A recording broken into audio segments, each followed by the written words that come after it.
Well, hello, and a very warm welcome back to the Andrew Eborn Show with me, Andrew Eborn, and my very special guest, yet again, delighted to be joined by Steve Glenn. How are we doing, Steve?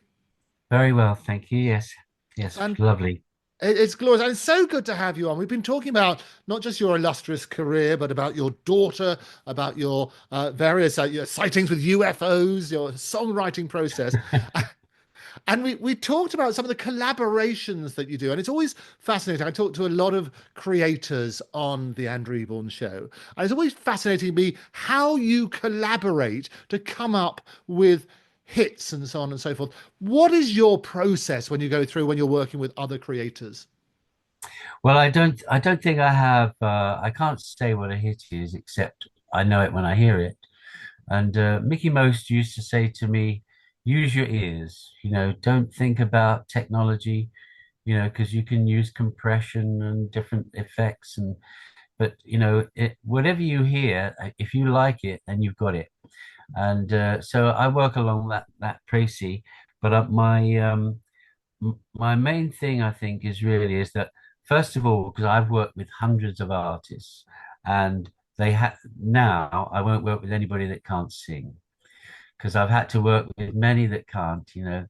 And I mean, I've Well, worked with there some. was that lady in the dressing room. You were about to tell me who that was, and your daughter came down, Charlotte, and said, "My dad says you can't sing." Who was that? I can't say, no, I can't say, but I have to say that she's very wealthy. I'll tell you afterwards, Andrew. Um, no, with Gloria Gaynor, she stayed with me in my house, not this house, in my last house, and she wanted to change the one word in the song. I had a song with her called, which I wrote for Tina Turner. Originally wrote it as "Don't Go Soft on Me Tonight," and she loved the song, but she said it's a bit risque. This is Tina did. I met with her manager and she said, could I change it? So I went back to my co-writer, Nikki Chin, and uh, we changed it to Be Soft With Me Tonight. Anyway, so re-recorded it again and sent it over to her, and Roger, her manager, came back and said, she says it's lost the magic, which I agreed. It had lost the magic. But then we were introduced to Gloria Gaynor, and she said, I love it, but I'd like to change one word. So I said, well, I'm going to have to phone my co-writer. And so I handed the phone over to Nikki Chin, just as, let's get rid of that. As I said, she wants to change one word. As I was handing over the phone to him, and he said, tell her to fuck off.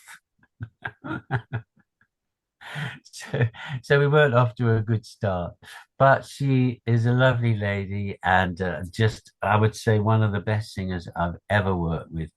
So after I worked with her, I thought, oh God, all these terrible singers I've been working with, which makes it really hard work. I mean, some of them didn't even speak English, and I had to teach them English. One lyric, I was working with this band. They were kind of like a Genesis band, great musicians, but no idea of making records. And the singer, I remember it was late at night and he couldn't get it. And I'm saying to him, look, the um, the lyric is staring at the burning embers, and he was singing standing on a burning hamper, standing on a burning hamper, and you know, where do you go with that? But no, it is extraordinary, and it is. I mean, as you say, you have to ask permission for your co-creators if there are going to be these word changes and so on and so forth. Do you need? I mean, there would be lots of people who are collaborating all the time, and they're always interested in sort of tips, if you like, about how to collaborate with people. Do you need to have one person who's the dominant force, or do you try and be as democratic as possible? Yeah, I think you've got to be democratic until you know that person very well. Um, but I would say, really, when you find somebody that you're successful with, I mean, with Nicky Chin, we wrote 53 songs together. with Mike Burns. I think I wrote 100 and something like 180. And I mean, the success rate is nothing like that, of course, and you quite often you do things just for fun. I mean, I did write a song because Mickey Most I had a few arguments with, and over our differences of opinion musically, and so and his brother David was the plugger in the record company, and so Mike Burns and myself we decided to write a song about these two, and the song is called Michael and David, and it is funny. I mean, I can't play it to anybody because I'd get sued. but but we spent a couple of days recording it, and it is funny. And I have written a few like that, really, where I've had comedy elements. My The mother of my daughter, she's Australian, and I wrote a song called "I Love a Kangaroo," and in it, the the uh, my character becomes the president of the United States, and he takes his wife on TV, who is a kangaroo, but he doesn't see anything wrong with it. And from that, once again, now that's been a hit in Germany.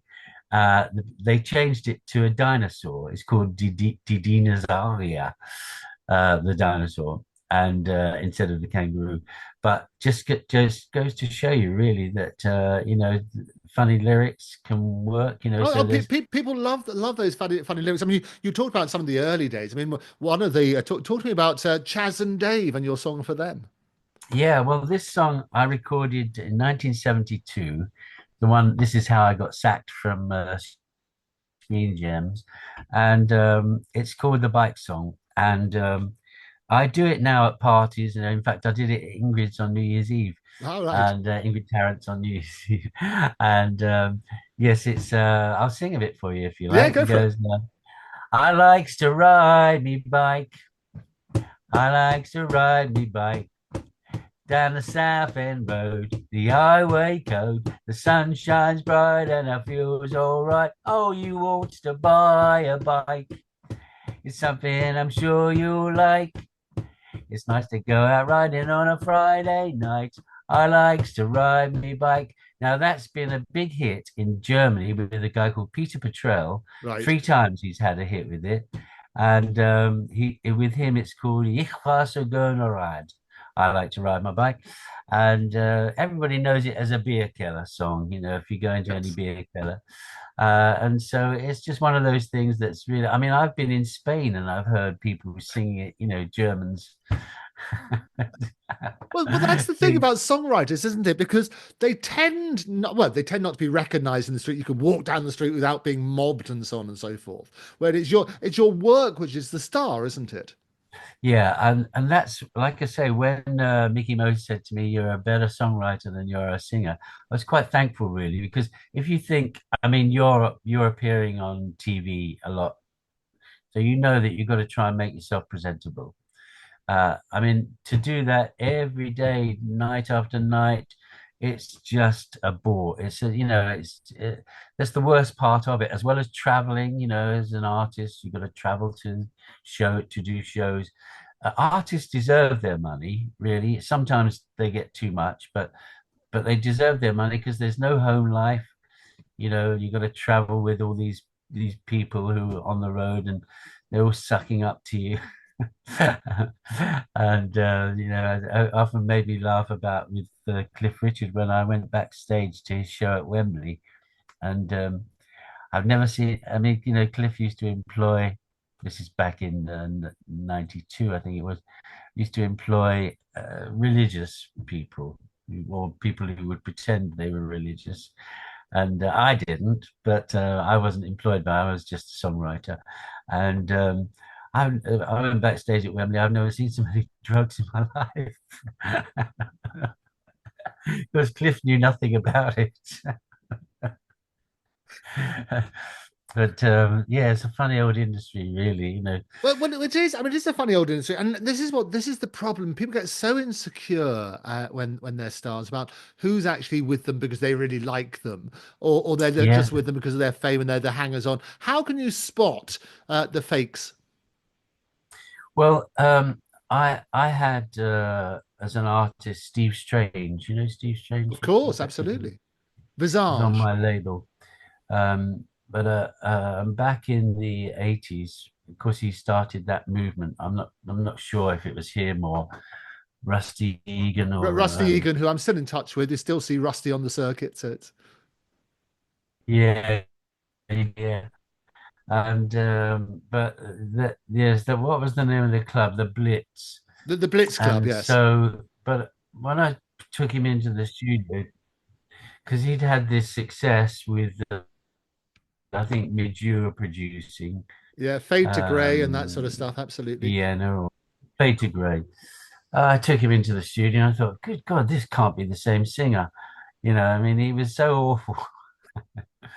And unfortunately, he was a drug addict, but so I had to sever the contract really because he was impossible to deal with.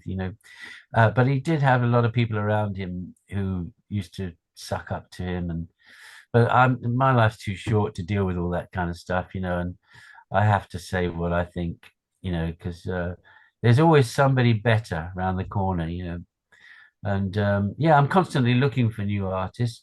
I'm working with a girl at the moment called Charlotte, and she's worked with a lot of people, but Charlotte Spiteri, Texas, she worked with her, other people, and so I'm writing with her. Although she is in Australia at the moment, her boyfriend is a famous tennis player, Ah, and what's so his she's gone name? out there with him. And Which Pat tennis player? Cash, Pat Cash, Oh, right. Okay, Pat Cash. Oh, fantastic. Pat Cash, Yes, of course. yeah. So yes, and so I've been. I started writing with her before she went away. Now she is good. So like I say, there's always somebody. There's always another artist, but I look now more for people that can actually do the job. Yeah. And she's a wonderful singer. But I'm not interested in making a pop record with her. I want to try and do something that's a little deeper, really. Yeah. Something that you can be proud of. It doesn't matter if it sells a lot of records, really. It's just whether or not it has, a great sound, something that you can play to people in many years' time. And there's a few of my hits that I think, oh, did I really write that? But I have got a We'll few. talk about that. It is interesting because you get so many artists on the road, and they have to go and sing the big hit that everybody that everybody knows them for, and they get really fed up with having to do that. I mean, it's a. Do you have any of your particular songs that you never really want to hear again, however successful they are? Well, funny that song that we were talking about, one of those nights, because I have a set of about 12 of my hits that I do in a charity. I for years now, since the 90s, I've been doing charity shows where we tell the stories behind the hits. That's where Barry Mason and myself, the one who wrote Delilah, we do these. Well, we used to until he's no longer with us, but last Christmas I did with a show. So I did, I think, 4 shows with Glenn Campbell's daughter and a friend of mine called Dave Mindell. He wrote David, sorry, the line went a bit fuzzy then. David, John Travolta's first hit. sorry, David, Mindell. David He Mindell. lives in Yes, the of south. course. Yeah. David Mindell. And he's a great writer. He wrote John Travolta's first hit, and he's written for Olivia Newton-John, and they do this thing called a lineup. So there's 4 of you sitting on stools, and you take it in turn to sing your hits. And I did these shows. I did the Pizza Express and that pub in Barnes. I've forgotten the name of it now. And Well, there's the Half Moon. Is that the Putney one? I didn't do that one, no. But we did the Barnet Theatre, and we just tell the stories really inappropriately, so I tell stories about Simon Cowell and Well, famous people, what's the that most I've inappropriate encountered. story about Simon Cowell you tell? Well, I don't want to tell it now because but if you come to one of my shows, you can see it. Although I'm sure people have filmed them before. It's but No, it's a great plug. I You're a wonderful teaser. The Bull's Head in Barnes, is that the one you're thinking of? no, Oh, there's a different one. Okay. the Bull's Head, Well, the I'm thinking Bull's of, so Head. there's No. the Half Moon in Putney, and then there's the Bull's Head in Barnes. Maybe there's a few pubs. So anyway, Oh, well, maybe it is the Bull's Head in Barnes. Yeah, I can't remember now, but and the Pizza Express at yeah, the Holborn one. They've started to, and there's one on Dean Street as well. Yes. yeah, very very good places to do, and the other place um, uh, the in the King's Road, the other Pizza Express. Yeah, no, What there's was a it few of them, called? and it's great getting more of these sort of music venues, which is helpful. So when's the next one of these? When can we come and see you there? Well, I'm talking to a little theatre in North London at the moment called Flash Musicals Theatre, and looking at doing something in April. I'll let you know. And I Oh no, mean, they normally. we're going to get you on as a regular on this show already. You're almost as regular as Errol Musk. I love it. No, uh, it's funny because when we were discussing this, have you had Mike Batt on? Yeah, well, yes, Mike, I know very well through other things, and Mike Reed, the legendary DJ, suggested him, and he's a friend of Ingrid's as well. So we're going to be talking to him Yeah, no, about well, Mike Batt's got some wonderful stories, but I was I did a TV presented a few shows back in the 70s, uh, um, and I've got a clip of me introducing Mike. I can't even remember what the show was in 1973, right. Brilliant. Oh, we'll and dig that out. Now, I'd yeah, love so to I've have all of known those. We'll piece Mike that for together. a long time. Yeah. Fantastic. That's good. Yeah, I There's think I a little say bit you'll of a be right. delay on the I say the hamsters doing the wheels with this wonderful. We're all zoomed with the Zoom collection, but it's good. I want to talk to we talked about some of the hits that you're happy to hear any of your hits. I guess is the thing. Talk to me about Box Fizz and well, first of all, winning the Eurovision with Making Your Mind Up. Did you know you had a winner on your hands with them? Well, making your mind up was uh, uh, put together by and by my ex-wife, and we had split up, and so she came to me and said, "Could I go through music that you haven't used?" So she went through the tape store and came out with the track that I had done with Racy. And Mickey Most had said to me, "That's rubbish." He didn't use those words. He said, "That's shit, actually." Um, and we won't do anything with that. So I put it back in, and I put it back in the tape store. And Nicola, my ex-wife, Nicola Martin, she went through the tape store and pulled it out, and then she gave it to her boyfriend to write a new melody and lyric over the top of the music. So she then put the band together.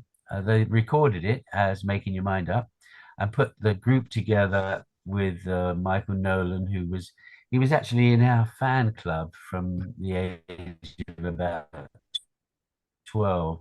So she said, whoever is going to be in this, and they found Cheryl Baker,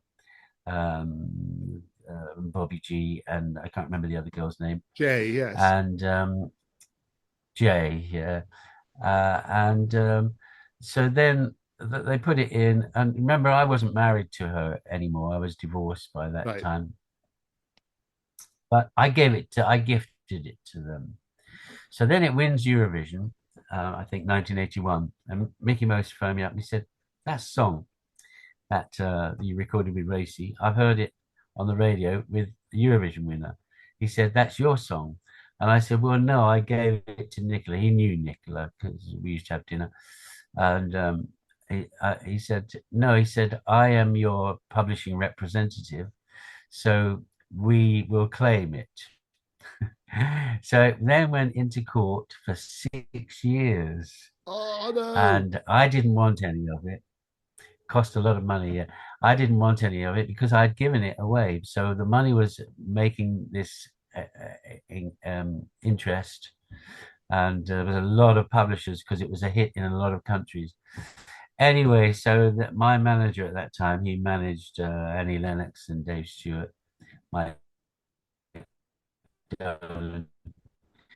He said to me, if we sign an affidavit, they will come to an agreement. Because I was getting fed up with going into court, and I had Tony, you will know him, Tony. I've forgotten his surname now. He was my lawyer, Right. but he insisted every time we went into court on being paid cash. Cash. Because he didn't trust me to pay. And yeah, it cost me a lot of money. So anyway, we went into court that day, and with this affidavit that I signed, with a certain statement in it, and everybody settled immediately. But I said to Mike, I don't want anything. I gave it to Nicola. Yes. I don't want anything of it. But he negotiated on my behalf, and I came out with 27% Wow. as the publisher, which was Stave Nickelodeon Music. Stave Nickelodeon Music was the Stephen Nicola. That's where the name came from. And so yes, I ended up with this and wanted it. But I would be getting checks from Israel and Switzerland, and it was extraordinary, from something that I didn't want. So then I remember buying my ex-wife a sports car and having it delivered with a big bow on it for Christmas Day. But it, And they were terrific times, you know what I mean? But and then she didn't want the car anyway. She just put it in the garage and it rotted oh no. for many years. She just Right. yeah, But yeah. it is But there you extraordinary. go, really, I mean, Yeah, but this is the great thing about copyrights, and this is why, as an IP lawyer, as you know, we sort of talk about that and the value that's given to creators. I want to look at some of the technology and how that sort of evolved, if you like, and how has your creative process evolved with changes in technology? okay, well, we have always had technology since the start of the music industry because that's how recordings are made. So, if you like, that is the first AI components. People used to record into a megaphone, and it would make a groove on a disc. And but even down to, I don't know if you can see these here, but these things here, this is AI of the time. And then it moved on to things like this. This is a CD. So from tapes to CD. When I first started recording, we recorded on 2-track. There wasn't, like, I mean, now people have ad infinitum tracks. And even myself in my studio here, I do tend to, if I'm recording backing vocals, I do tend to do, I don't know, 15 or 20 tracks Right. of the same thing to smooth them out and make even the best singers sound even better. So that's AI. But one story, I think I'd already told you this story, really, which I consider to be the forerunner of artificial intelligence, was when um, I had this hit with Bucks Fizz in 1982 called One of Those Nights. I think it Yes. was their second single. And once again, Mickey Most phoned me up and he said, "Oh, you've got a cover version." 1983, there's a cover version of One of Those Nights. I heard it on the radio. And I said, "I don't think so, because I would have heard from the publishers." And he said, "Well, it's got the same melody." So anyway, Mickey pursued it, and he got George Martin, who was the Beatles producer, in as the musicologist. And George Martin said, yes, it's too similar not to be, a lawsuit. So he said I would make the claim. I'll certainly be the musicologist for the claim.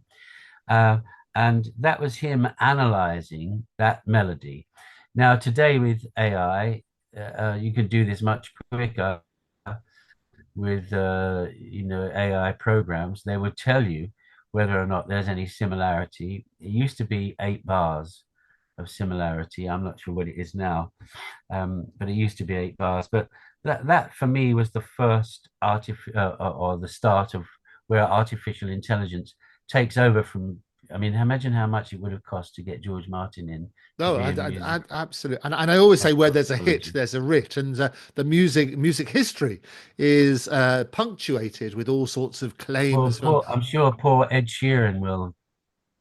Yeah, I'm That's sure he will absolutely. Well, we back had that up. I commented quite widely about Ed Sheeran's case, and you've had obviously George Harrison, and you have all sorts of people all the time. As I say, where there's a hit, there's a writ, and you've got to look at these That's sort a of strange one. You're talking about My Sweet Lord. yes, yes, and the chiffons, That's yeah. a strange one, isn't it? Oh, absolutely, and but Because this is as it you was say at the written. time they would turn around and basically in simple terms, if something originates from you and you don't copy, I mean that's the thing about copyright, but you'd have to sort of establish that. Then basically you've got the exclusive right to make sure other people can't copy your work, and that's where it all sort of stems from. But they used to then get, as you say, these musicologists would come along and say, well, they've got this similarity and that similarity, so it must have been copied, or they must have heard it, and so on and so forth. But AI will help with that process, won't it? Yeah, although now there are when you make a digital recording, when you finish the recording, they are encoded. So if somebody samples it um, from the source, that code will stay in there. It's only really if they, mess with the sound. But AI can certainly mess with the sound. You can take a record now and strip away all the music just down to where you got a single voice, which is how Natalie Cole made a recording with her long dead father Nat Cole, where they stripped away all the music and she did a duet with her father 30 or 40 years after he died.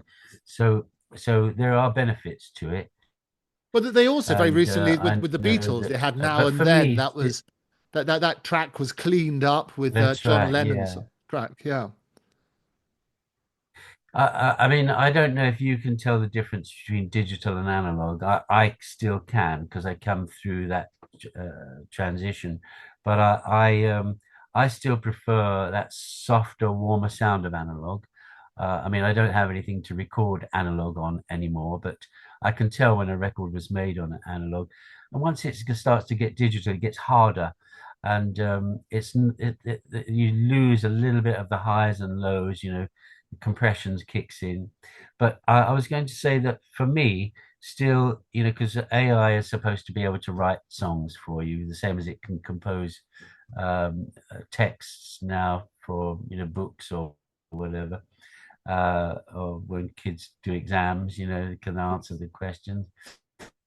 But I have still that for me, it's still about the emotion of the song.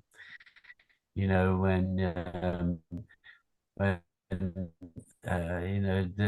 love and tears and laughter.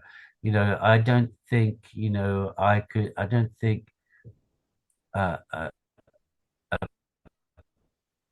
a program could recreate Yeah. It's that interesting that you say that, feeling. Steve, because And AI is getting this better. thing, you get 3 or 4 music in a studio, Yeah, and a little bit of magic a created in number 150 takes. yeah, a number of artists have made that Well, point. They maybe say, maybe yeah, you see, for me, quite often it's the mistakes that are made right, that just add that little bit of beauty to it. yeah, Or somebody might play something that shouldn't be there, yeah. and you think, oh my God, that's good. Something that musically shouldn't be there. Well, And it is interesting that yes, you no, make the point. There's a little bit of a delay on this, which it's a bit of an overlap. But oh, uh, you, you sorry. make No, that's fine. You make the general point, which a lot of artists say, is that you can tell when there's not real human emotion and so on and so forth. But AI is getting better all of the time. And there was a recent experiment, a recent study rather, in the University of California, San Diego, which said that chatting to Chat GPT was more empathetic and more accurate than chatting to your GP because it knew more about you, could spend more time, had all that sort of information. So AI is going to, whilst it's been around for ages, since the 50s actually, we've had artificial intelligence and so on and so forth, and you've mentioned some sort of examples in the music industry. The reality is AI is going to get better and better all the time, where you're having AI companions and you're having, which adds more empathy than real human beings. They know more about you than your mother would have done. That's what they're saying. And that certainly is going to It's be sad, the isn't it? future, isn't Do it? you not think it's sad? Oh, of course. And this is the Yeah, I think it's problem. very sad. And and I want to touch on this in the next time we get you on, is exactly about that, because and also the proposals now, because obviously these machines, these big, large learning machines, the LLMs, need to be programmed. So what they're suggesting is they're sort of scraping the internet at the moment, getting all of these different copyright works, and we've talked about how valuable they are. But the real question then is, how do you reward the creators? And we're going to be having a look at that and also the proposed bill legislation coming up. But for now, Steve, thank you very much for joining me, and we'll see you next time.